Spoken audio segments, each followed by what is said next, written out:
ఈరోజు ఒక bad adventure అయితే ఫేస్ చేసాము. అది మీతో షేర్ చేసుకోవాలని మాత్రమే వీడియో తీస్తున్నా, అంతకు మించి ఏం కాదు. దయచేసి రోడ్డు మీద వాటర్ ఉన్నప్పుడు ఎక్కువ ఉండవులే వాటర్ అని గుడ్డుగా అయితే నమ్మేసి వాటర్లోకి అస్సలు వెళ్ళొద్దు. మేము ఇవాళ చేసిన తప్పు అదే. అస్సలు ఎక్స్పెక్ట్ చేయలేదు అన్ని వాటర్ లెవెల్ అంత ఎక్కువ ఉంటుందని. నిజంగా కారు సగం వరకు అయితే నీళ్ళు వచ్చేసినాయి. ఆ టైంలో అసలు ఏం చేయాలో కదా మాకు అర్థం కాలేదు. ఏదోలా టర్నింగ్ తిప్పి అయితే వెళ్ళిపోదాం అనుకున్నాం. బట్ ఎక్కడ ఏ డ్రైనేజ్ ఎగోయి ఉంటుందో తెలియదు కదా. ఇంకా సో అందుకే ఇప్పుడు బ్యాక్ చేద్దామంటేమో వెనకాల పెద్ద వ్యాన్ వచ్చేసి మా టెన్షన్లో మేము ఉంటే వాడేమో ఊరికే హారన్. మేము నార్మల్గా చాలా కేర్ఫుల్గా ఉంటాము.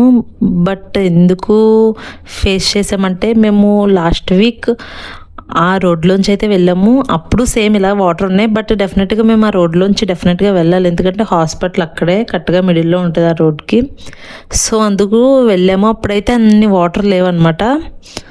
ఈ రోజు అయితే అసలు ఎన్ని వాటర్ అంటే లిటరల్లీ కారు సగం దూరం వెళ్ళి ఆగిపోయేటప్పటికి ఇంకా మాకు మామూలుగా టెన్షన్ రాలేదు. ఓ పక్కన డోర్ తీసి బయటికి వెళ్ళడానికి లేదు. డోర్ తీస్తే మొత్తం వాటర్ అన్ని కారులోకి వచ్చేస్తాయి.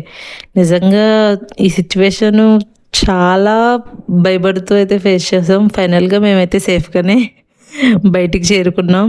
బట్ నేను చెప్తుంది ఏంటంటే, ఎప్పుడైనా రోడ్డు మీద దూరంగా చూసినప్పుడు వాటర్ కనిపిస్తే లైక్లే వాటర్ అంత ఎక్కువ ఉండవని చెప్పేసి మాత్రం అస్సలు వెళ్ళొద్దు ప్లీజ్.